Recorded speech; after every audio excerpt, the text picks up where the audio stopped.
Well, hello. Welcome to Orchid Bloom's podcast.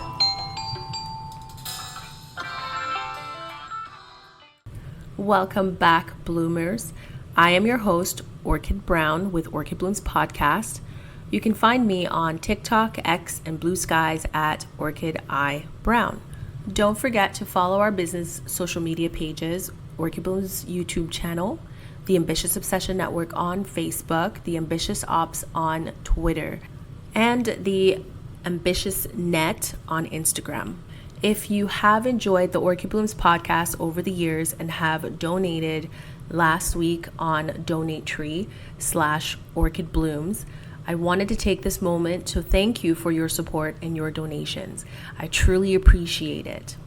Today, we're talking about something that affects millions of people around the world every single year, and it is migration. Now, around the world, millions of people dream of moving to another country. They aren't running towards luxury. Most are running towards opportunity, safety, stability, or simply a better future for themselves and their families. Countries advertise themselves as places where dreams come true. Governments recruit skilled workers. Universities recruit international students. Employers recruit temporary foreign workers. But what happens after the plane lands? Today I want to talk about the side of migration that isn't shown in promotional videos. This isn't an anti-immigration episode, it's an honest episode. For many people, migration represents hope.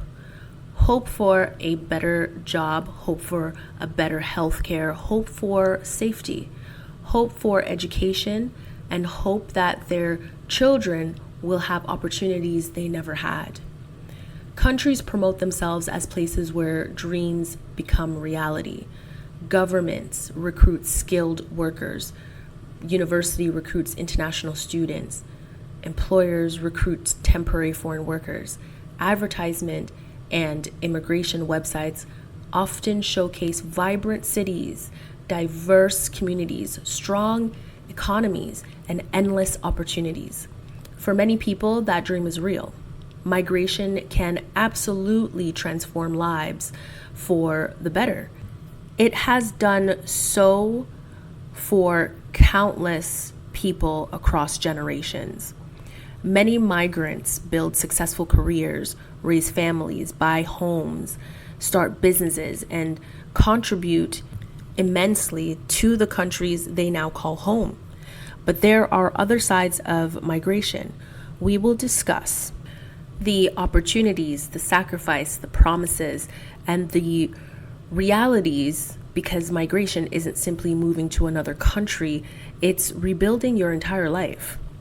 Now, imagine you've spent years becoming one of the best architect, doctor, or technician in your country. You worked hard, you studied, you earned respect, you built a comfortable life. You owned your own home, you have friends, your family lives nearby, people seek your advice because you're experienced. Then one day you see that another country announces its need for skilled professionals. You qualify, you applied. Months later, you receive the email or a phone call, whichever it is you've been waiting for, of course. Congratulations. And I have to say to you, congratulations. Your application has been approved. You now have a chance at an even better future. You sell your belongings, you leave your family, you say goodbye to everything you've ever known. You board the plane, believing you're about to build an even better life. You arrive and learn that there was a lot you did not know, and how long things took. Now you need to survive while you wait. And of course, you take advantage of subsidies or services being offered by the government and certain not-for-profits that are available and around. But then you still have to now sign up to be on welfare while you wait. Mind you, welfare does not cover a lot as a single person, much less a parent with children. It doesn't cover a lot. I have mentioned in previous podcast episode that when my mother arrived here in Canada, she had to go on welfare. And it wasn't enough back then, but the good news about that welfare back then was that they offered certain services. And thank God for those services, because my mother now has a career due to those services. Now that time has passed, welfare doesn't offer that anymore. It's just welfare. And on top of that, they've lowered it from the amount that they were giving before. So let's just say an additional $200 was like shaved off, right? But they're thinking, the government, if you have children, you are also getting childcare benefits. So that can also help depending on how many children you have. But still, it is not enough when you're trying to feed a whole family of 5, 6, 8, 10. And most people take their entire family, pack up their whole family, and they bring them to the country. It's not enough. You now have to try to find jobs where you're working under the table. And what I've seen over the years is that a lot of children grow up and realize that there's not enough money in the household. They don't have the education to help their parents. And so the easiest thing for them to do is to go out and sell drugs. This is their reality. But let's backtrack before I continue, because I did notice that I was specifically talking about people from professional careers. Most migrants aren't architects or doctors. So they come to this country looking for opportunities they did not have back home. Education that they could not afford back home, they're now seeking for themselves and for their children. And so I don't want you, the audience, to believe that I'm just strictly speaking about migrants who had careers, who had money, who were thriving in their country, and they came to this country hoping to thrive some more. There are other migrants who did not have opportunities available to them in their country, and they finally got the opportunity to come to another country, a country that is flourishing, a country that is prosperous, and realizing that they're hitting the exact same walls that professionals who have dedicated their lives back home to their profession, they're all starting from the same point. When you migrate, there is no classism.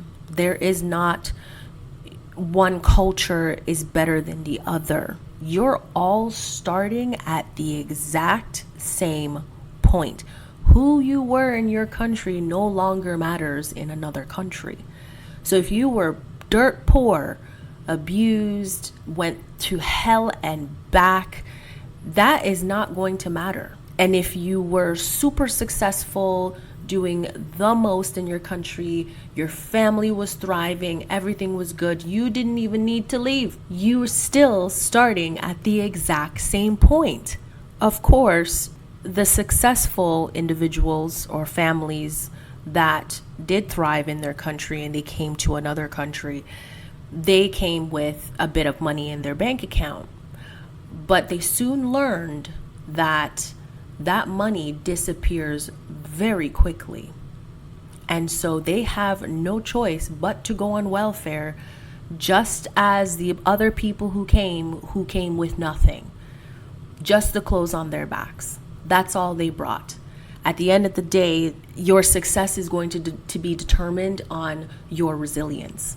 As a migrant, you all come to this country and you experience stress. You are being told so many new things and now need to find the resources to learn more about everything you are being told. The red tape, the hoops you have to jump through, it's one after the other and back to back to back. Plus learning to navigate people, cultures you knew nothing about. It can be a lot. Once you do get your work permit, and everyone is always working and waiting for a very long time for that to come in, but once it does come in, people are ecstatic. They're ready to go out there. They're ready to get a job. The other options available to you are washing dishes, delivering food, or driving a taxi. It is not because you suddenly forgot how to be a doctor or an architect, or skill sets that you learned from back home and you were doing back home to the best of your knowledge and ability, but mostly because your qualifications aren't recognized. Don't get me wrong. People who are citizens are having to do these jobs due to circumstances out of their control. So it's not just migrants that are having to do these types of work. Shit happens. The frustration is real all around. It is not just migrants that are being humbled by life. And that can also explain why a lot of people who have lived in said country seem insensitive. It's not that they're insensitive, it's just that they've been through what you've been through. Life kicked their ass. And so when they hear people complaining, they just check out. It's not a bad thing. It's just they don't want to be reminded of the bullshit that they went through. It's not all peaches and roses for everyone. No matter if you have been a migrant that's been in that country for years or a new migrant that moved to a country, you still feel discouraged. You still feel embarrassed. You still feel defeated, angry, frustrated. Would you question whether you made the right decision? Yes, of course you're going to question that. But there's really nothing you can do because you've already made the choice. For many migrants, starting over means starting from zero. It is easy for people who have never migrated to ask, why didn't they just stay where they were? Why didn't they just go back to where they came from? I really do love those people. I do. They really don't realize what's coming out of their mouth and how it sounds, and it makes them sound extremely ignorant. The answer is rarely simple. That's the answer. It's rarely simple. Some people have no choice due to wars, conflicts, or economic instability or collapse. People migrate because they're looking for opportunities. Some leave because wages couldn't support a family, political instability, natural disasters. Some simply want their children to have a better educational opportunities. And then there's the ones that were super successful.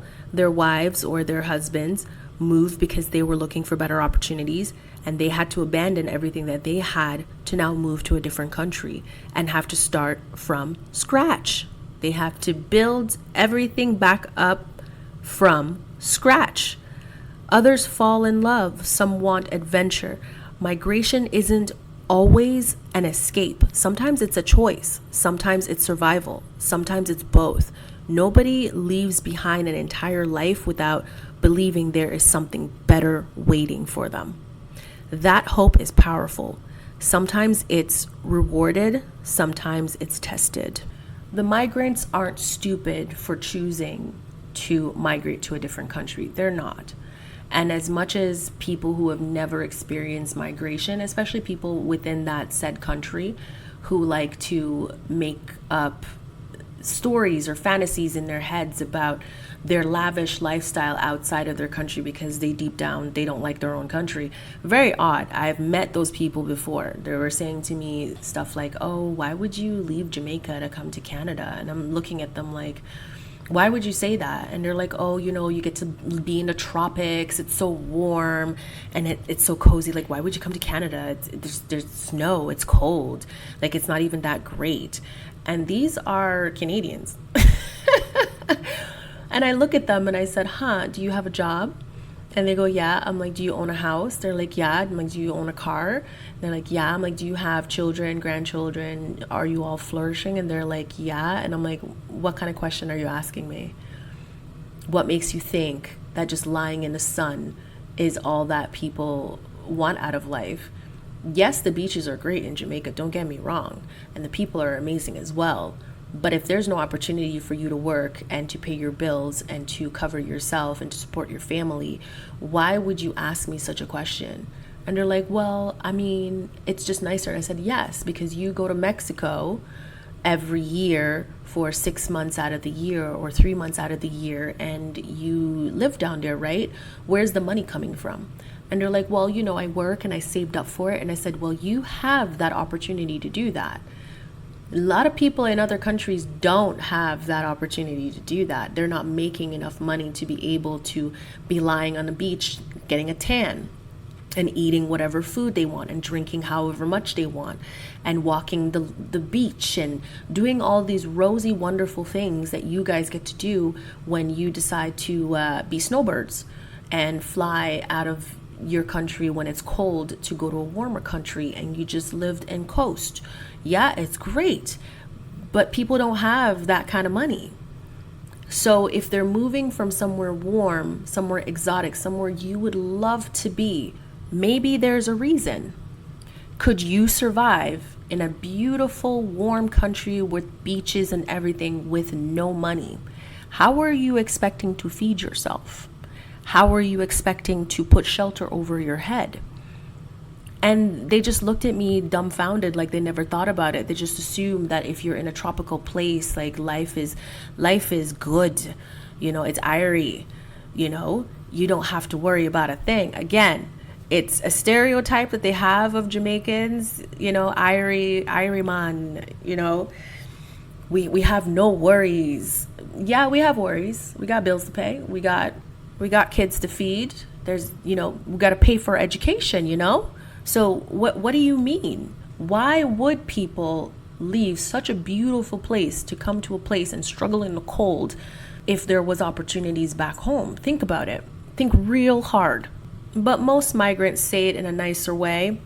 I guess after being here for so long and constantly hearing it,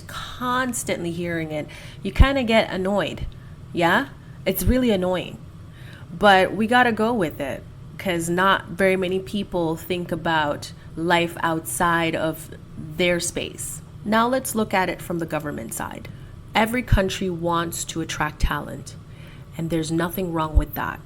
Countries need nurses, doctors, engineers, construction workers, farmers, farm workers, technology professionals, and skilled traders. Governments advertise immigration pathways. Companies advertise career opportunities. Recruiters promote success stories. Universities recruit international students by promising existing futures. None of these things are necessarily false, but success stories aren't the only stories. The amount of students that I have met coming out of school who can't truly find a job due to many circumstances, and they have to then work as a cashier.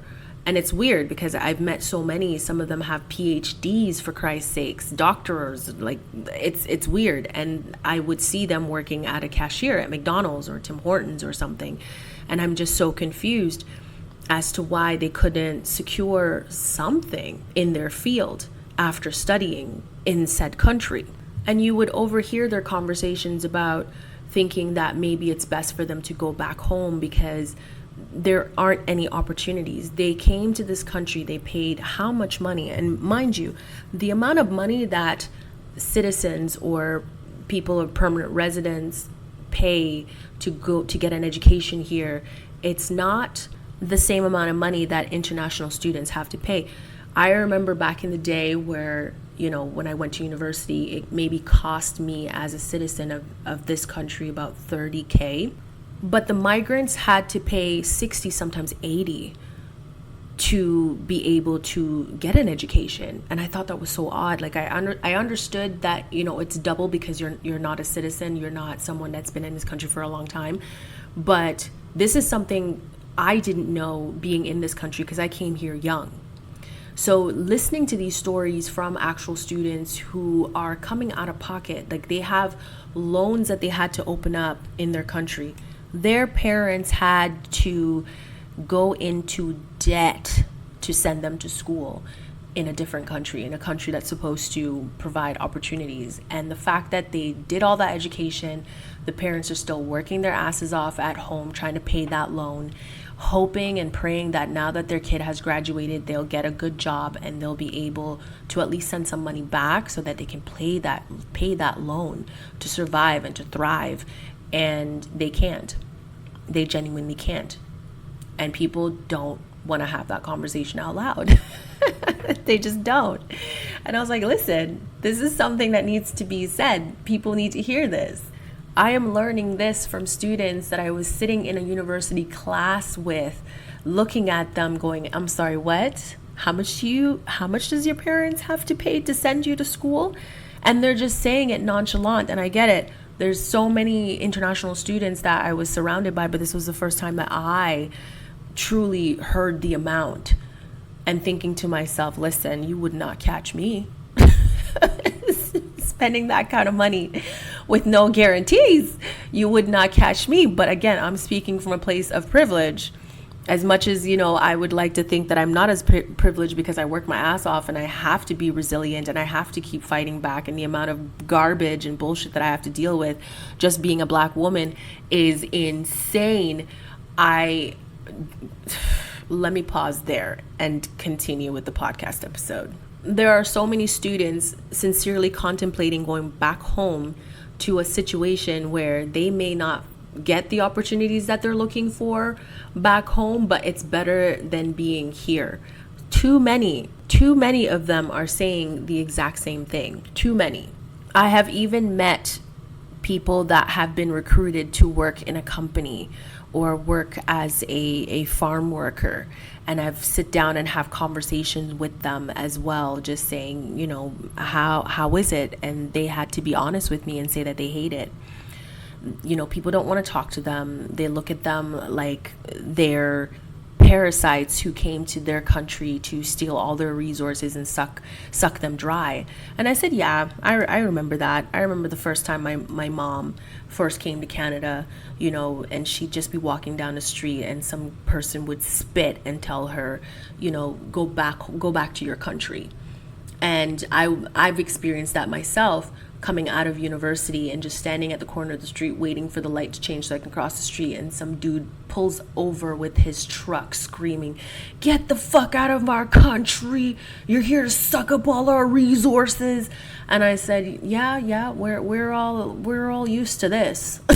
We're all used to that. So I was like, listen, you come to this country, you make your money, and you go home when the contract's done. And he's like, and some of these guys were saying to me, yeah, that's great, but they also made it seem like there was opportunities outside of this contract. Like once it's over, we'll have opportunities to do something else, or maybe even go to a different company, and maybe the company would be better. But most of them were saying that that's not the case at all. Once they finish with their contracts, the companies just decide to just let them go, pack them on a plane and send them back to their country. They don't have a choice. They don't really have the rights that citizens have in that country. And again, I never knew this. So I'm sitting here just soaking up all of this information. I don't even think this podcast is going to be, I don't think I'll be able to put everything in this podcast episode. I'm going to try. But yeah, I even remember going to the States and I was talking to this guy, and he said that, he came to Canada, for example, on a job. And he said he was so excited to, come to Canada to this job, but he realized that he had to go to the middle of nowhere. Middle of nowhere. It was difficult to access resources. It was it was like a far walk. There was no civilization, is what he said. There was nothing there that was fun. Even the bars were dead and boring. And he had no one to talk to. So the isolation that this person felt, and they finished their contract, they left, and they decided to go to the States, and now they're working in the States, and they just looked back and they said they would never set foot in that country again. So the stories that are circulating worldwide is not always positive. As I said, the success stories aren't the only stories. There are other stories, and you kind of feel for these people when you hear it, because they were not aware.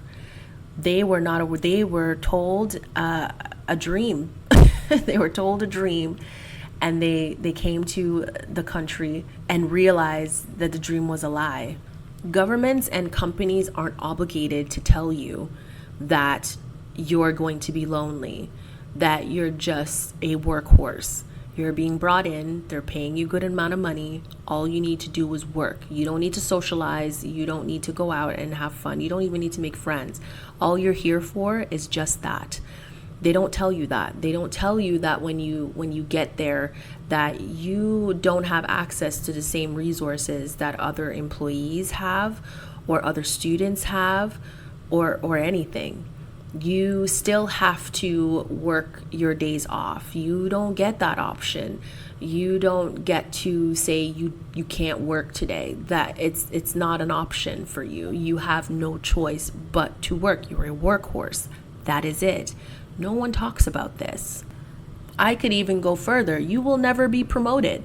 Never be promoted. You are just brought in to do a job. That is it. You are not supposed to be looking for opportunities. You're not supposed to be looking for a way to grow or to move up. This is your base pay. It doesn't get higher than that.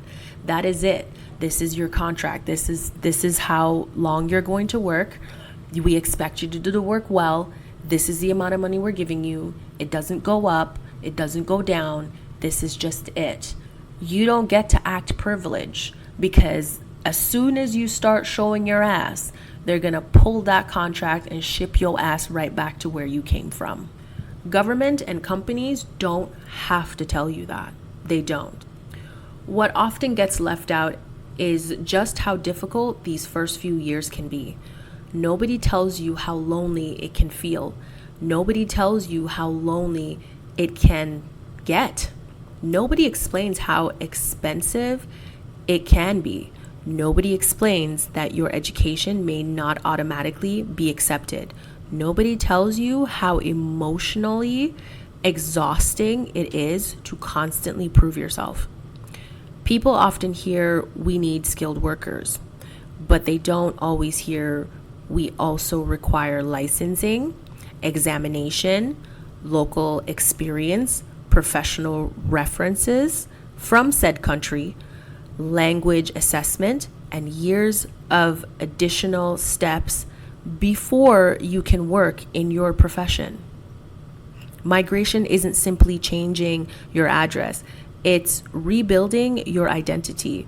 Back home, maybe you were someone people respected. Here, nobody knows you and nobody cares. I remembered being in high school here in Canada, and I remembered taking the bus one day, and I was going downtown, and I was passing by the school and it said adult high school. And I said, adult high school? Like, how many adults need to go to high school? And so around that area, a friend of mine lived there, and I got off the bus and I walked over to where my friend lived, which was in low income housing. Again, didn't know about this coming to Canada, that they even had that. And I went to her house and I said, you guys have an adult high school here? And she's like, yeah. And I'm like, is that just the name of the school, just adult high school? She's like, yeah, it's called adult high school, but mostly adults go there. And I said, why would adults be going to high school? And she's like, well, a lot of the people that come into the country, migrate to the country, have to basically start from scratch. So you have to go back to high school and get your high school diploma. And then from there, you can apply for college or university. And I said, okay, that's a great resource, because a lot of people are a little bit older, and it would be weird to have somebody in their 30s or 40s or 50s going to high school with kids. It'd be icky, right? So to have a place for them to go where there are other adults would make a bit more sense. And I said, oh, okay, that makes sense. And I knew that, my mom had to do the same thing. She had to go and do courses to get a high school diploma. And then, through welfare, she was able to connect into a program, a service that welfare offered, where they're like, listen, this is a career that we can offer you. You just have to go to school. You need to get your high school diploma, and then we can move you into this program. We'll pay for it, and you can start your career. And my mom says, of course. She got her high school diploma. She went to night school. She did what she needed to do. She got into that program and she worked her ass off to get out of that program. She got clinical experience through that program, and she was then offered a job to work in the hospital. So it worked out for her. Like I said, those types of services are not being offered nowadays, but that was back in the day, and I'm very thankful for that, because my mother would not have survived in this country for long without it. We would not have survived in this country without it. Because again, she was the one bringing the money in the household. She was the one putting food on the table. She was the one putting a roof over our heads. You know what I mean? If this was not an option available to her, we would be stuck, completely stuck. So adult high school was very beneficial for a lot of people who are coming into the country and realizing that they have to start from zero. So your degree from back home means little until they're evaluated. Your work experience is questioned because you don't have any work experience from that country that you've migrated to. Your reference are overseas. That don't count. Your professional network is gone. They don't care about that. You have to start from scratch. Even simple things become difficult when you migrate. Opening a bank account, finding housing, understanding taxes. God, I still don't even understand taxes. I'm always getting screwed. Learning public transportation, understanding workplace culture. And God, that should be a book on its own. Understanding workplace culture. Building friendships. Everything takes effort. You're not simply learning a new country, you're learning a completely different way of living. One of the biggest challenges skilled migrants face, their credentials recognized. Imagine being a doctor, years of education, years of residency, years of practice, then you're told you can't practice here because the licensing requirements are different. Now multiply that story. Architects, teachers, lawyers, dentists, engineers, pharmacists, accountants, they all have to start over, all have to start from scratch because what they did back home in their country no longer mattered here. Highly educated people often spend years trying to return to the professions they already mastered. Some succeed, others never do. Some eventually decide it's simply too expensive or too time consuming, so they move into completely different careers. Taxi drivers, owning a restaurant or a business, something. The question we should ask isn't whether professional standards matter. They do. The question is whether there are better ways to recognize prior learning and experience while still protecting the public. If countries recruit skilled workers, shouldn't there also be pathways that help those workers use the skills they already have? But what I'm describing is a dream, right? It's a dream. Then comes another challenge. Employers ask for local work experience. It's understandable that employers want to know how someone performs within their workplace. But to hear you need said country experience, how do you get local experience if nobody wants to hire you? It's a frustrating cycle. No experience, no job. Eventually, many migrants accept work outside their profession simply to build a work history because it's their only option. And most time they're just so damn tired that they just give up and stay there. It's hard. Everything is hard. And let's talk about language. Oh my goodness. People often assume speaking English means communication wouldn't be a problem, but language is more than vocabulary. It's culture, it's humor, it's expression, it's confidence, it's understanding workplace expectations. Even someone who speaks excellent English may still have an accent. Sometimes accents have barriers. And honestly, most of the jobs that I did, especially when I was in school, being over the phone or customer service or speaking to someone, I took great care in trying to make sure that the people that do have accents are taken care of. and make sure that they understand that I'm hearing them, I understand them, and this is what I can do, but this is what I can't do. So they understand how things work. Again, they're in a different place, different people, they're frustrated, and you can hear it in their voice, and they're trying really hard not to show their defeat and their frustration, but you can hear it in the edge of their voice, especially their accent becomes a little bit thicker. And so I would be working with girls and male that, understand the English language very well, but every single time these specific minority of people come up to them asking for assistance, they act like the person can't speak English. And they're speaking English, it's just the accent is thick because they're getting frustrated. So I have to now stop what I'm doing, go over to them and say, I hear exactly what you're saying. Let me repeat it for you. And then I turn to the person and repeat it back to them and ask them if they understood what I said. And they said, of course I understood what you said, but that's not what he said. I said, that is exactly what this person said to you, but you're acting like you didn't hear it. Of course I got fired, because most people don't want to hear that. You need to be on their side because you speak English, so you should be one of us. The audacity. So I found, even while I was there at the job for the rest of the time that I was there for, a lot of migrants would come up to me and ask me stuff, and I would take the time to explain everything to them, break it down to them, say, okay, this is what you need to do and this is what you can't do. But if you really want to do this, you're gonna need this. And they listen and they ask questions, even though they're frustrated and their accent is thick. I said, I understand what you're saying, don't worry. This is what you need to do. And I give them a step-by-step process. And yes, it was a long time to do, but they just need someone to care. Just give a fuck. Is that hard? No.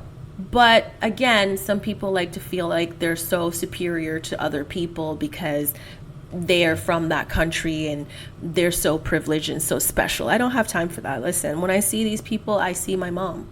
I see the struggle and defeat every single time she came home. And she would sit at that table and she wants to cry, but she can't cry because she needs to keep it together because she's taking care of 2 kids. That's what I see when I see these people. They're just trying. They're trying to understand. They're trying to live. And the lack of sensitivity, the lack of sympathy, the lack of empathy that is there is just crazy. It's just crazy to me. But again, this podcast episode is not about my ranting or my experience. So I apologize. I may keep doing this along the way. So just bear with my rantings here. Bear with me. So the issue, of course, that one of the issues that we're dealing with when it comes to communication or language barrier is the assumptions. Assumptions are made. In people's mind, assumptions are made. People confuse an unfamiliar accent with a lack of knowledge. Yes, they lack knowledge, but they're not stupid. They just lack knowledge of the process. There's a difference. These are 2 very distinct things. Learning languages takes courage. Speaking it every day while working and being judged for it takes even more courage. So much more. Now let's go back to what I mentioned earlier in the podcast episode. Migration is expensive, very expensive. Many people arrive with savings. They've carefully planned. They've met the financial requirements. They feel prepared. Then reality arrives. Rent, transportation, groceries, phone bill, internet, furniture, clothing, school supplies, childcare, professional licensing, credential evaluation, exams, unexpected emergencies. Savings disappear much faster than expected. If employment is delayed, stress grows. People begin surviving instead of building. Let's touch on another point that I mentioned earlier. Temporary foreign workers. Many countries depend heavily on these workers. Agriculture, food, production, hospitality, caregiving, construction. Without them, many industries would struggle. These workers contribute enormously, yet their experiences can be very different. Changing jobs may not be simple. Their families may remain thousands of kilometers away. Some have limited opportunities to become permanent residents. Some return home after years of hard work with little opportunity for long-term stability in countries where they helped fill labor shortage. Their work is essential. Migration also means entering a society with its own history. Many migrants find welcoming communities, supportive neighbors, helpful coworkers, lifelong friendships. Others encounter discrimination, racism, colorism, classism, religious prejudice, bias against accents, bias against foreign education, xenophobia. These experiences vary greatly. Some people experience very little discrimination, others face it regularly, every day sometimes. The important point is not to pretend these experiences don't exist, because for those living them, they're very real. After everything we've discussed, let's not forget the beauty of migration. Migration has enriched the world. Communities become stronger through diversity: food, music, art, languages, ideas, immigration, friendship. Many immigrants eventually build extraordinary lives. Some become entrepreneurs, researchers, doctors, teachers, community leaders, parents raising children who feel connected to multiple cultures. One of my favorite parts of immigration is missing people I may never have met otherwise. And I have to be honest, coming to this country, I have met cultures I never would have met outside of Jamaica. I met Somalians. I've met a bunch of Somalians. I have had to learn how to pronounce name Ishmael, Muhammad. You know what I'm saying? I've met Indians and learned about the North and the South. I've met Lebanese and learned about the North and the South, and did not know that there were so many politics amongst people in their country. I've met Haitians. I've met Mexicans. I have met someone from Switzerland, Sweden. The amount of people I have met, and they talk about their lives back home, I've learned so much, and I am so blessed to have met some of these people who I may never see again. But it was such a good experience for me personally, learning about countries and everything about them. Not everything, but they told me the good and the bad, and I appreciate that. Because there's so many places you go to and they'll have nothing but positive things to say, and they'll leave out all the garbage. But it showed that, their people, their country, they're human. And I appreciate that. I learned about traditions I've never experienced, celebrating holidays from other cultures, different from my own. Trying food I've never tasted, and oh my God, the food is delicious. Hearing life stories from every corner of the world. Migration reminds us that humanity has far more in common than we often realize. We benefit from migration. Migration often benefits countries, businesses, consumers, the economy benefits, community benefits. But who carries the greatest risk? Usually, it's the migrants. They're the ones who invest everything, and I mean everything. Their savings, their career, their relationships, their identity, their future. There are no guarantees. Migration is one of the biggest risks a person can take. Sometimes it pays off beyond imagination. Sometimes it takes years before they see the rewards. Disappointment can become a daily companion. For some people, that ongoing stress contributes to anxiety or depression. Others may struggle with loneliness, especially if they left behind families, lifelong friends, and the communities they depended on. It's difficult to explain the feeling of being surrounded by millions of people and still feel completely alone. Then there's the physical side. Your eating habits change. Most times, the fresh foods you grew up eating are harder to find or more expensive.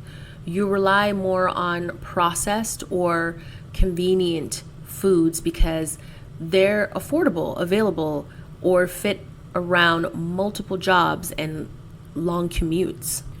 You may find yourself exercising less because you're working longer hours or adjusting to a colder climate, where spending time outdoors isn't as easy as it once was. Sleeping can be affected by stress. Weight may change. Energy levels can change. Even your relationships with your own body can change.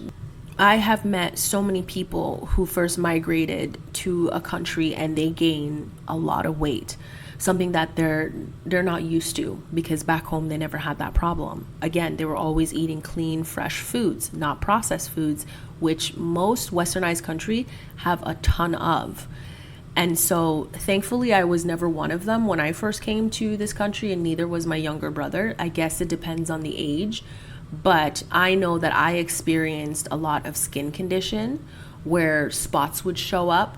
And, I would meet other people who have skin conditions such as myself, but they had it on their face or on their bodies. And I remembered there was a woman in the States, I forgot her name, but she opened a business where she created certain skincare products. And I remember just kind of watching her on YouTube, and she was talking about how when she first came from south of Europe, I think it's an African country, but I'm not really sure. She wore a hijab though, but she's not Somalian, so don't ask me what it is, what culture she is. And she was explaining that, she first came to the country, she came with her family, her husband, her kids, and she just kept breaking out. She had the most beautiful skin when she was back home in her country, but then when she came to America, I think she's in Maryland, and she was saying that she broke out all over her face, and there was dark spots, there were just, her skin was just completely ruined. So she had to go to school. She learned about skincare. She learned about products, and she started designing products for women, migrants who are coming, even men who are coming into a different country, different food, different climate. They're not used to the lifestyle change, and she has these products that will help their skin be able to survive it. And so, I remember going to doctors to look at the spots that were just popping up all over my skin like I'm Dalmatian or something. And they had no clue what it was or how to help me. So they just kept throwing stuff at me. And I just finally gave up because thankfully it's on my back. I don't have to worry about it. It's not on my face. But there are people that have these spots in like a larger part of their face, and it's not a spot. It looks like a gigantic birthmark just across their face. And they were beautiful when they were in their country, completely beautiful. But again, moving to a different environment, moving to a different country can really mess with your immune system. And most of us have to still carry it and just go about our lives like it's normal. We have to learn how to adapt to the ever-changing seasons. And no one gives you a booklet saying these are the types of foods not to eat. Try not to eat too much fast food. I mean, that's a kind of a lie. I think everybody knows that. But I mean, if you're working 2 to 3 jobs to survive in a country that you don't know, you kind of have no choice but to eat junk food. You just have to figure out which one your body can tolerate and which one your body can't. It's very time consuming. So I don't grudge anybody for that. When you move from a tropical or warm climate to a country with long, dark winters, the adjustment can be much difficult than many people expected. Shorter days, colder temperature, and spending more time indoors can affect your mood and daily routines. I know that a lot of people are vitamin D deficient. I know I struggle with a deficiency in iron because, again, the types of food that I have access to doesn't give me what I had growing up back home. For some people, these seasonal changes become another challenge to navigate while they're already adapting to a new life. It's stressful. It's just stressful. The point isn't to say that migration leads to poor health. Migration asks an enormous amount of people emotionally, mentally, physically, socially, and financially, all at the same time. You don't get a break. You don't even get to breathe. It is much easier for someone who is young, who migrated young, to adapt in a country very easily. But if you are coming as an older person, someone, that's up there in age, it is extremely difficult. There is so much to learn, so much to do, so much to be cautious of, that if you're not cautious, you could lose everything. The amount of people who have gotten scammed by people who say that they can help them with their permanent residence documents or help them to get to where they need to be to become a citizen. There are so many people out there scamming these older folks who don't know any better, and they're scammed out of thousands of dollars. That's their savings. Their savings for themselves and their kids. And no one feels bad for them, because guess what? The world doesn't care. So yeah, you have to exercise discernment that you never knew you had, because someone can be super sweet and super nice to you and seem like they genuinely care for you and they're there for you, and they'll take your money and they will disappear. And you are the one just lying there on the floor broken, because that's what did they ask for? 10 grand? 10 grand. It could be your whole entire savings, and now you have nothing. So yeah, being a migrant is extremely stressful. So to conclude this podcast episode, the migration dream isn't a lie for many, but it isn't the whole truth either. Both can exist at the exact same time. And I just want you to take that into consideration when you're making your decision to migrate to any country. I did not cover everything in this podcast episode, so please forgive me. It would end up being 2-3 hours long. We do not want to be sitting around listening to a podcast episode that long. So I'm going to end that here and say thank you for joining me today on the Orchid Blooms podcast. Your support is appreciated, so please don't forget to donate if you have not already. Take this time to subscribe, follow, rate, and leave a review on the podcast platform of your choice. If this episode resonated with you, share it with someone who needs to hear it. Until next time, keep blooming. I hope you have a splendid day.